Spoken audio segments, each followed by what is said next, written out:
오늘은 아수르와 블레셋의 멸망 예언이라는 제목으로 말씀을 나눌 텐데요. 이제 오늘 새벽에 바벨론 심판 예언의 말씀을 봤죠. 기억하실 겁니다. 스스로 하나님의 자리에 올라가려고 했던 바벨론. 그래서 자신을 뭐라고 했어요? 계명성이라고 자기를 지칭하면서 자기야말로 샛별이다, 새벽별이다, 어두운 밤하늘을 밝힐 수 있는 나야말로 새벽별이다. 이게 바로 교만이라고 그랬죠. 바벨론의 그 교만 때문에 결국 스스로 별이 되려 했지만 그들의 자리는 하늘의 저 아름다운 별의 자리가 아니라 스올에 떨어졌고, 스올에서도 구덩이 맨 밑이었고, 또 무덤 없이 죽은 자처럼 되었고, 길에 버려진 시체처럼 되었다. 이렇게 새벽에 말씀드렸죠. 완전히 처참한 결말을 맞이하게 됩니다.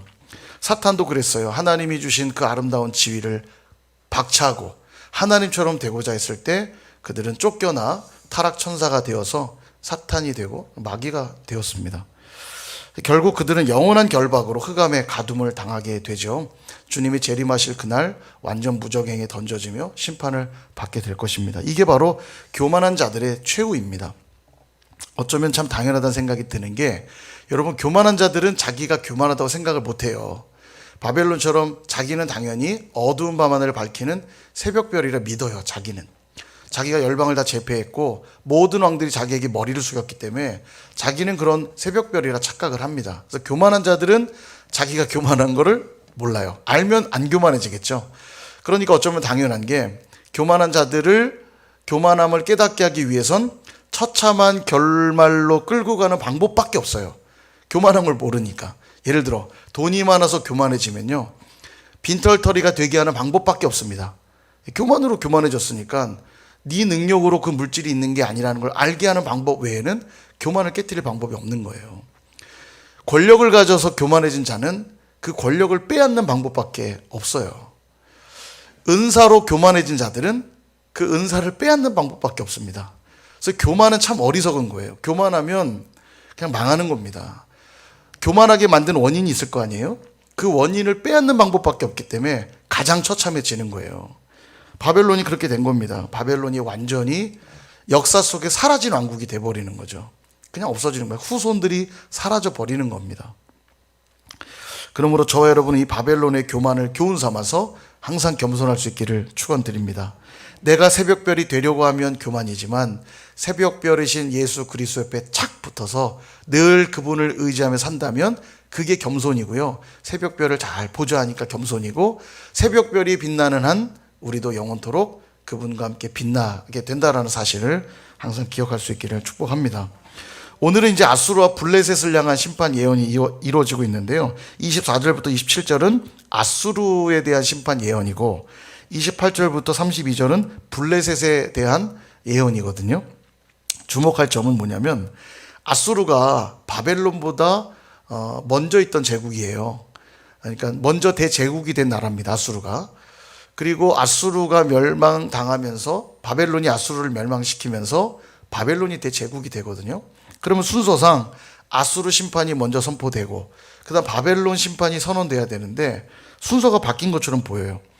바벨론 심판은 실컷 얘기 다 앞에 하셨고, 그리고 오늘에서야 아수르 얘기를 하고 있어요. 이게 왜 이렇게 등장되고 있냐면, 하나님의 열방을 향한 통치와 계획이 한치의 오차도 없이 놀라운 섭리와 계획 속에 이루어지고 있다는 걸 보여주기 위해서 그렇게 하고 계시는 겁니다. 이게 무슨 말이냐면, 아수르가 하나님의 도구로 쓰임 받았죠. 분명히 이제 이사야서는 말하죠. 아수르를 하나님 들어서 하나님의 도구로 쓰셨어요. 근데 아수르가 도구로 쓰임 받는 걸 알고 겸손했어야 되지만 교만합니다. 그러자 그 교만으로 인해서 심판을 받게 되는데, 그들이 심판받을 때 쓰임 받은 도구는 또 누구냐? 바벨론이죠. 바벨론을 도구로 들어서 아수르를 치세요.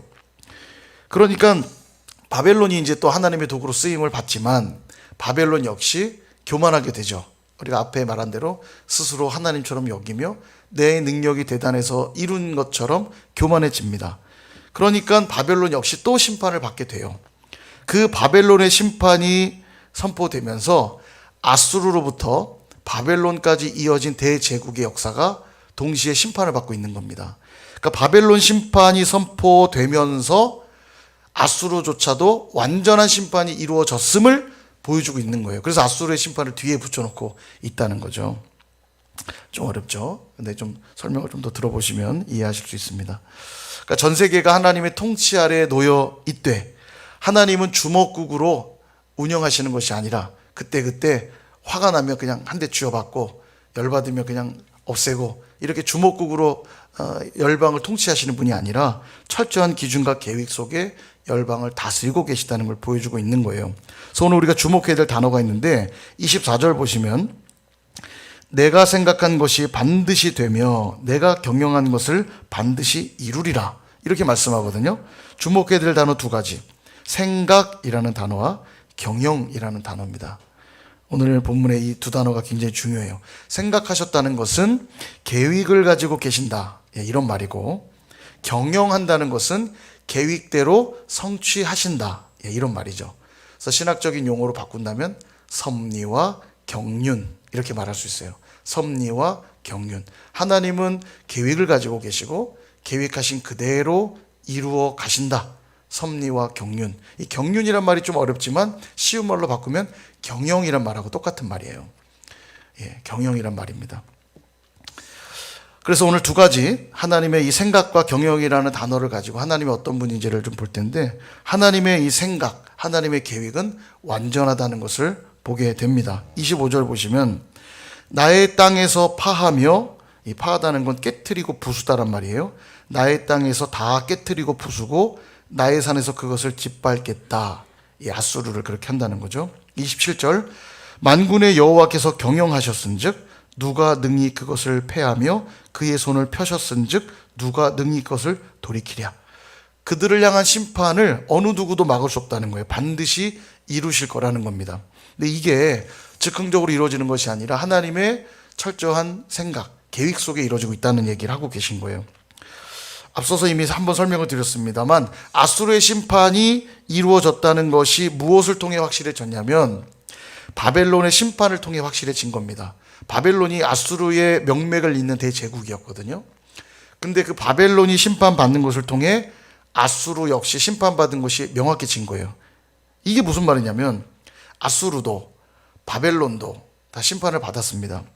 아까 말한 대로 하나님의 도구로 사용됐죠. 그러니까 아수르를 심판하기 위해 바벨론을 들어 쓰셨으니 바벨론은 좀 더 나은 존재 같잖아요. 아수르를 심판했으니까. 그러나 바벨론조차도 심판당하는 것을 보면서 아수르가 되었든 바벨론이 되었든 하나님은 동일한 기준을 가지고 두 나라를 심판했다는 걸 보여주고 계시는 것입니다.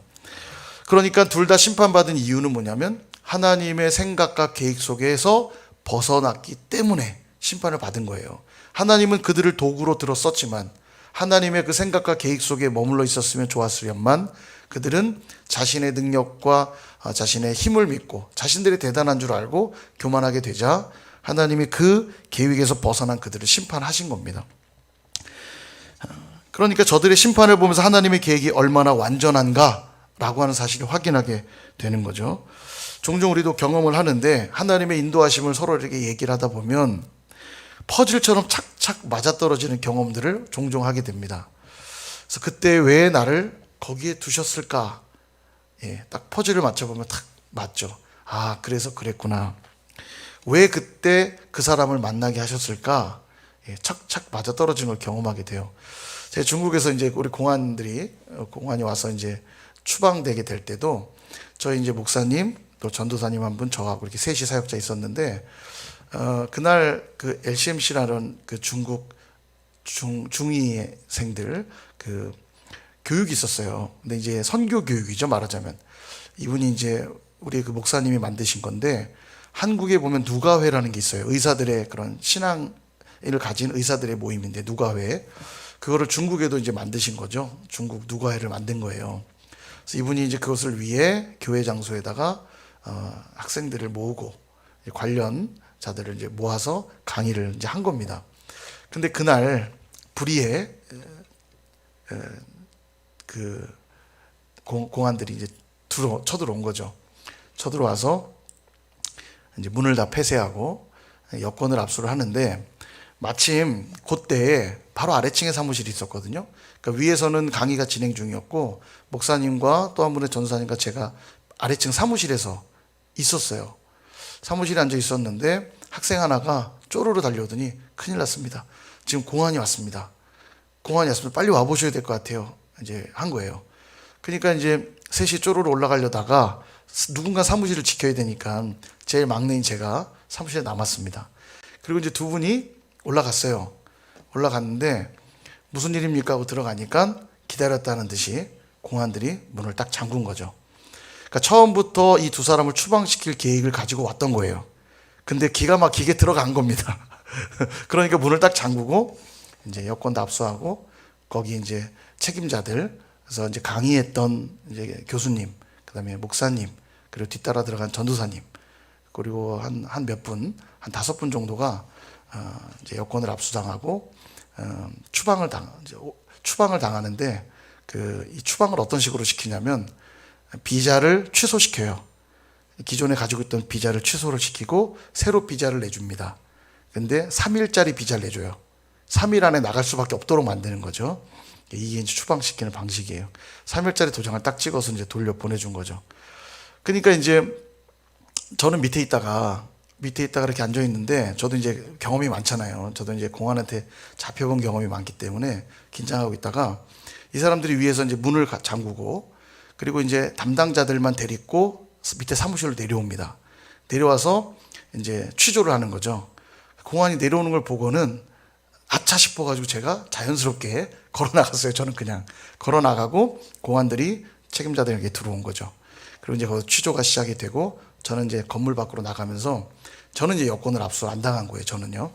그래서 핵심 인물 5분이 이제 추방을 3일 안에 급격히 되면서 제가 이제 임시 담임 목사가 된 겁니다. 예, 아주 그때부터 아주 힘든 시간들이 시작이 됐지만 여하튼 그래도 누군가 교회에 남았기 때문에 교회를 지킬 수 있게 된 거예요. 그래서 이제 나가면서 같이 기도하고 하여간 여러 가지 스토리가 많은데 그렇게 나가면서 이제 저에게도 그 시간들은 굉장히 하나님 앞에 고된 훈련과 또 특별한 시간들이기도 했고요. 힘들기도 했지만 또 하나님을 특별하게 많이 경험했던 그런 시간들이기도 합니다. 근데 재미난 게 이 공안들이 나중에 얘기를 해주는데, 제가 나중에 이제 공안들을 만나니까요, 얘기를 해주는데, 처음부터 이들 계획 없이 오지 않습니다. 다 계획 갖고 오거든요. 그래서 누구누구 추방할지 계획을 딱 가지고 와요. 그러니까 즉석에서 이렇게 딱 뽑아가지고 추방시키는 게 아니고, 이번에 가서 누구 추방한다. 그러고 이제 가는데, 우리 이제 목사님, 전사님, 이제 핵심 리더십들이 저희 집사님들도 그렇고 집사님 몇 분도 추방됐거든요. 추방이 다 되고 이제 저만 홀로 남은 거예요. 저랑 저희 가족만 남은 거죠. 그래서 그때부터 이제 교회에 남아서 교회를 섬기는 일들이 있었는데, 저에게는 그것이 목회의 어떤 새로운 전환점이 됐고요. 어떤 경험적으로나 또 새롭게 목회가 무엇인지 진지하게 고민할 수밖에 없고 준비해 가는 그런 시간들이 됐고요. 또 두 분에게도 또 나름 또 여러 가지 간증들이 또 있는데, 하나님이 그렇게 우리 각자를 때로는 이해할 수 없는 일들이 벌어질 그때에도 기가 막힌 타이밍으로 하나님은 인도해 가신다는 것을 많이 느끼게 됩니다. 근데 오늘 어쨌든 선포되고 있는 이 예언의 말씀들 보면은 당장 현재 이루어지고 있는 일이 아니라 앞으로 100년, 200년 뒤에 있을 일이거든요. 이 100년, 200년 후에 있을 예언이지만 다 성취가 돼요. 그러니까 하나님의 생각과 계획은 조금도 흐트러짐이 없다는 걸 보여주고 있는 거죠. 100년이 지나든 1000년이 지나든 10,000년이 지나든 하나님의 계획은 변함이 없다는 겁니다. 그래서 시편 33편 11절에 이렇게 말씀하죠. 같이 한번 읽어볼까요? 시작. 여호와의 계획은 영원히 서고 그의 생각은 대대에 이르리로다. 아멘. 그게 시간이 얼마나 되느냐는 아무 상관이 없어요. 하나님의 계획과 하나님의 생각은 대대에 이르는 겁니다. 영원한 거예요.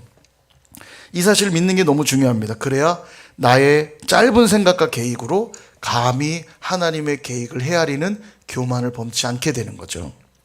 우리가 주일 예배 때 이미 전능하신 하나님에 대해서 살펴보면서 이야기를 나눴습니다만, 아브라함이 75세 때 부름을 받고 내가 너로 큰 민족을 이루게 하겠다, 너로 인하여 많은 민족들이 복을 얻게 하겠다. 근데 문제는 자녀가 없는 거예요. 말이 안 맞잖아요. 나로 큰 민족을 이루게 하시겠다며 당장 자식 하나가 없는 거예요. 그죠? 그러니까 얼마나 답답했겠습니까? 그러나 하나님은 다 생각이 있으셨고 계획이 있으셨죠. 이거를 믿었어야 되는데 10여 년간 잘 기다리다가 결국 하나님의 이 생각과 계획을 이해하지 못한 아브라함과 사라는 자신들의 생각을 동원하기 시작합니다. 그래서 하갈과 함께 이스마엘을 낳게 되죠. 근데 이스마엘은 하나님의 계획 속에 있지 않았기 때문에 하나님의 계획이 이루어지지 않습니다. 결국은 100세가 되어 이삭을 선물로 받게 되면서 그제서야 하나님의 계획이 이루어지게 되죠. 25년이라고 하는 시간이 걸렸습니다. 하나님을 절대적으로 신뢰하지 못한 결과 이스마엘이라고 하는 흠을 만들고 말았던 거죠. 그래서 우리는 하나님의 계획과 생각은 결코 변함이 없고 반드시 성취된다고 하는 것을 우리는 믿을 수 있어야 됩니다. 그래야 하나님 말씀 붙들 수 있고 기도할 수 있는 거예요. 하나님 말씀 변치 않으니까요. 때로는 응답이 없는 것 같고 일하시지 않는 것 같다고 해서 나의 계획과 생각을 동원하기 시작하면 흠만 나타나게 되고 하나님의 계획과 무관하게 흘러갈 수 있다는 것입니다. 그리고 그 끝에는 합당하지 않은 열매를 맺게 되겠죠. 여러분, 노아의 홍수가 임했던 이유가 뭔지 아십니까? 창세기 6장 5절에 보니까 이렇게 말씀하세요. 여호와께서 사람의 죄악이 세상에 가득함과 그의 마음으로 생각하는 모든 계획이 항상 악할 뿐임을 보시고, 사람들의 생각과 계획이 악했기 때문에 심판하셨다는 거예요. 다르게 표현하면 그들의 생각과 계획에 항상 하나님이 빠져 있었다는 거예요.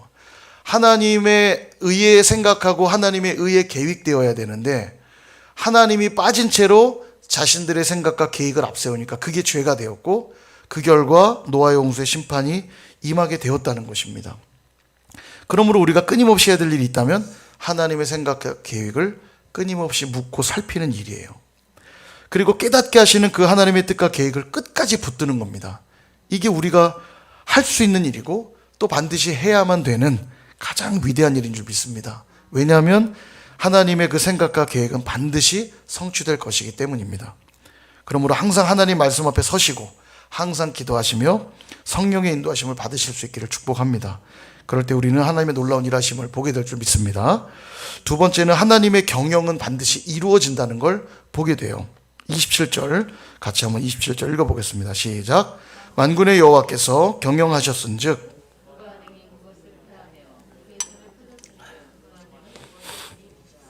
아멘. 이미 하나님의 생각과 계획은 완전하다는 걸 우리는 살펴봤죠.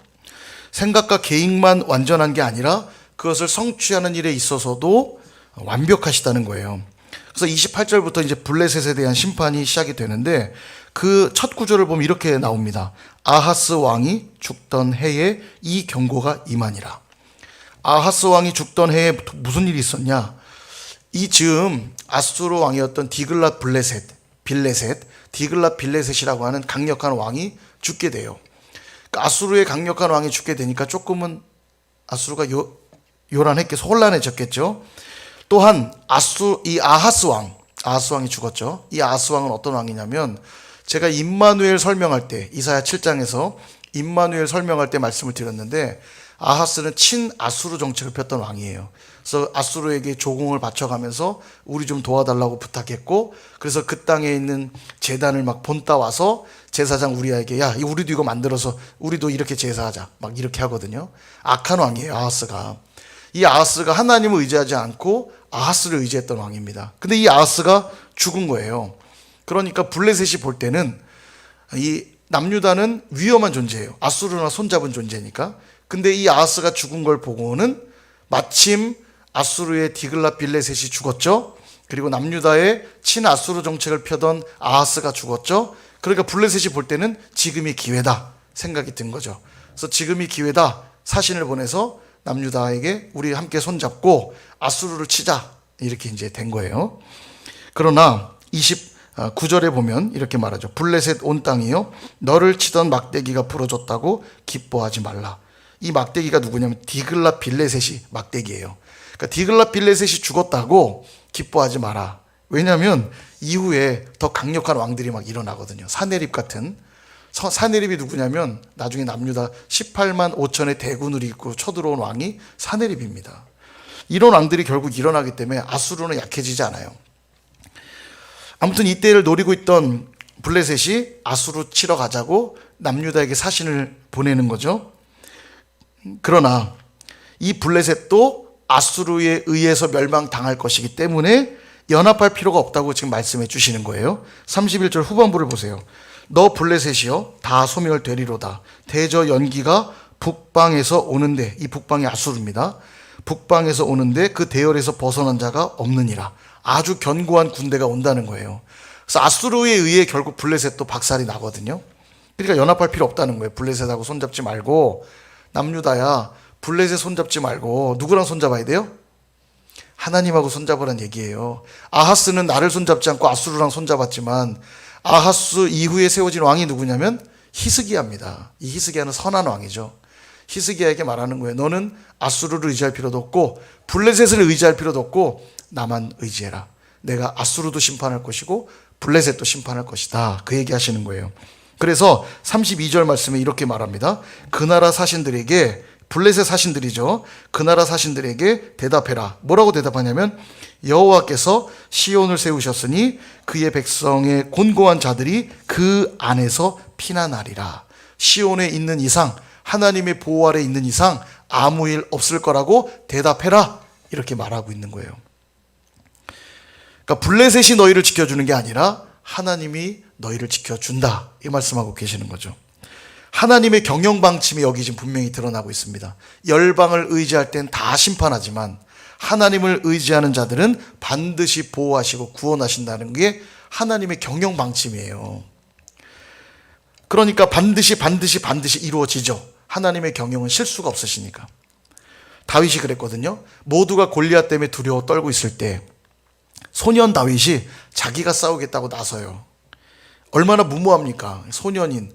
거기에 수많은 군인들, 장정들도 다 두려워 떠는데 소년 다윗이 전쟁에 무슨 경험이 있다고 저 장수 골리앗과 싸우겠다고 말하니 비웃을만 하죠. 무모해 보이죠.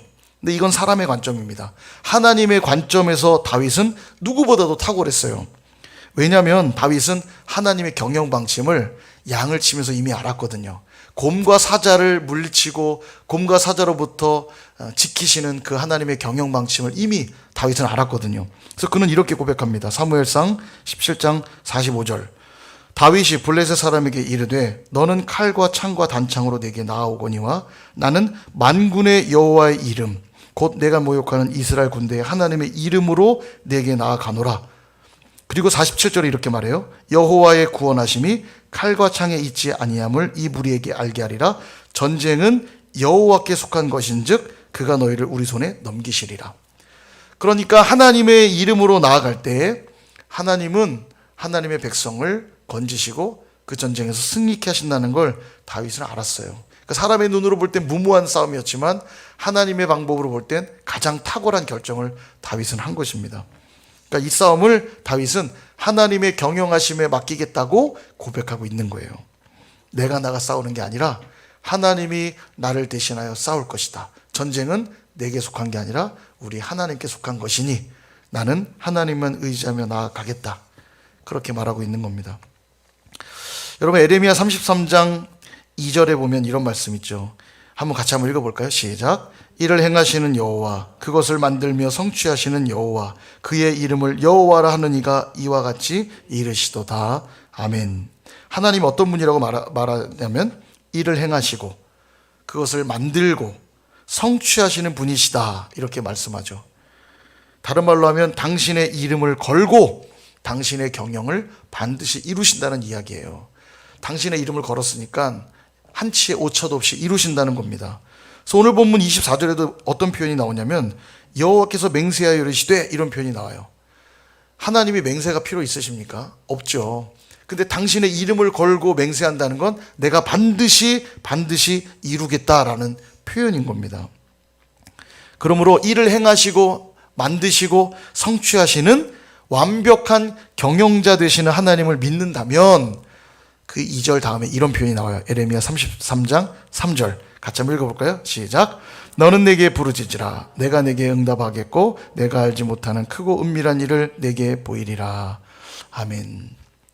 이를 행하시고 만들며 성취하시는 당신의 이름을 걸고 당신의 경영을 확실히 이루시는 그 하나님을 믿는다면 어떻게 해라? 부르짖어 기도해라. 반드시 응답하고 네가 알지 못하는 일들까지도 알게 해주겠다 말씀하고 있는 겁니다. 여러분 예레미야 33장 3절을 늘 잊지 않으시기를 바랍니다. 어떻게 기억하냐? 333이에요. 333. 우리 하나님 삼위일체고 333. 하나님을 구하는 최고의 행위는 기도 아니겠습니까? 그래서 예전에 제가 이제 교회가 어려울 때 333 기도 운동을 한 적이 있거든요.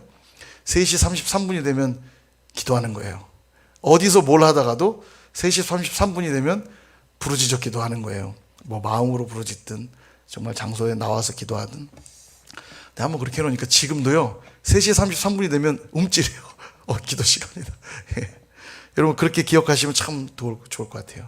3시 33분이 되면 잠깐 기도하는 시간 갖는 겁니다. 하나님 오늘도 내 삶을 붙들어 주옵소서. 아멘. 탁월한 경영자이신 하나님께 맡기라는 거예요. 기도하라는 얘기는. 그러면 하나님이 반드시 일하실 것이다 말씀하고 있는 거죠. 내가 일하면 일할 뿐이지만 내가 기도하면 누가 일해요? 하나님이 일하시죠. 그게 더 탁월하지 않겠습니까? 내가 일해봐야 하나님만큼 일하실 수 있겠어요? 지금 독일에 있는 우리 한기훈, 김희정 집사님, 여러분 뭘 해주실 수 있겠습니까? 예, 우리가 할 수 있는 거 아무것도 없잖아요. 그러나 우리가 기도하면 하나님이 그 독일 땅에서 일하시지 않겠습니까? 그죠?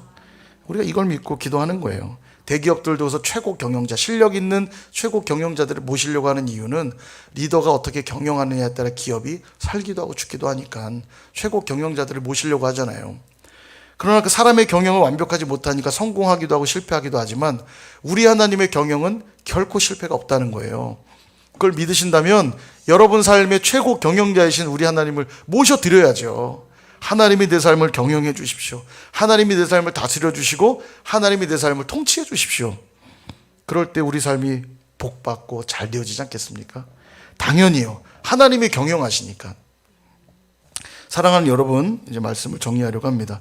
지금 당장 하나님의 뜻이 이루어지지 않는 것 같이 보이고 하나님이 일하시지 않는 것처럼 하나님의 일하심이 느껴지지 않는다고 하나님의 섭리와 경륜을 의지하지 않는다면 우리의 삶은 심판받은 열방처럼 되고 말 것입니다.